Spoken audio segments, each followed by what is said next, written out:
ప్రధానంగా మీరు 25 న్యాయ పేరిట వచ్చినటువంటి అంశాలు కానీ, అదే సందర్భంలో 5 న్యాయాల పేరిట వచ్చినటువంటి మేనిఫెస్టో కానీ, ఇది ఆచరణ సాధ్యమా అనేటటువంటి అంశం, ఆచరణ సాధ్యమా అనేటటువంటి ప్రశ్నలు అధికార పక్షం నుంచి మీ అపోజిషన్ పార్టీల నుంచి వస్తున్నటువంటి పరిస్థితి. దీన్ని ఎట్లా చూస్తారు?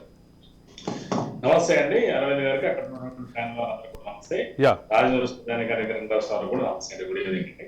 ఇప్పుడు ప్రజాస్వామ్యంలో యాక్చువల్ గా ఏంటంటే సార్, యూరోపియన్ కంట్రీస్ లో ఎలా ఉంటుందంటే ఖచ్చితంగా మేనిఫెస్టోలు అంటే మీరు అధికారంలోకి వస్తే విధి విధానాలు మీరు ఏం చేస్తారని చెప్పాల్సి వస్తుంది.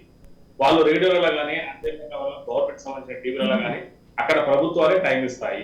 అంటే స్టిపులేటెడ్ పీరియడ్ లో వాళ్ళు చెప్పుకోవాలి డైరెక్ట్ గా ఫేస్ టు ఫేస్. దీని కనుక ఎలా మమ్మల్ని డిబేట్ లో పెడుతున్నారో వాళ్ళకు కూడా అదే విధంగా అవకాశం.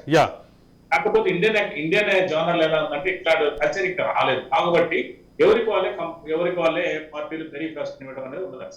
యాక్చువల్ గా మేనిఫెస్టో ఇవ్వాల్సినటువంటి అవసరం ఉంది. ఎందుకంటే పార్టీ సిద్ధాంతం పార్టీ, ఇప్పుడు మా పార్టీ కూడా కాంగ్రెస్ పార్టీ నియమావళి కానీ, ఎందుకంటే మీరు అధికారంలోకి వస్తే ఏం చేస్తారు, ఎందుకంటే ప్రజలకు జనాకర్షణ పథకాలే కావచ్చు, లేకపోతే ప్రజల జనాకర్షణ పథకాలను మనం మామూలుగా స్థూలంగా అంటాం కానీ యాక్చువల్ గా వెల్ఫేర్ స్టేట్ కాదండి. స్థూలంగా ఏంటంటే భారత రాజ్యాంగం వెల్ఫేర్ స్టేట్ అంటే ప్రజల యొక్క సంక్షేమాన్ని చూడాల్సిన బాధ్యత ప్రజలు.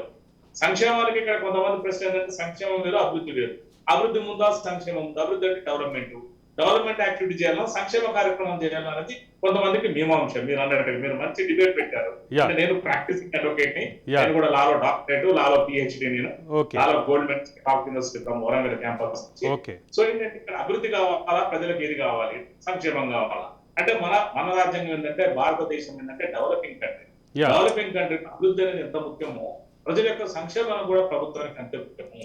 కాబట్టి ప్రజలు ఏం చేస్తుందంటే, ఆ ప్రభుత్వాలు ఏం చేస్తుందంటే ఏదైనా ప్రభుత్వాలు కానీ, ఏదైనా అదేవిధంగా రాజకీయ పార్టీలు కానీ, నేషనల్ కావచ్చు, స్టేట్ కావచ్చు, ఈ రెండు కూడా వాళ్ళ యొక్క విధి విధానాలకు రూపకల్పన మేనిఫెస్టో అంటే మేము అధికారంలోకి వస్తే ఏం చేస్తున్నారు ఒక మేనిఫెస్టో రూపంలో ప్రజల ముంగిట ఉంచుతుంది.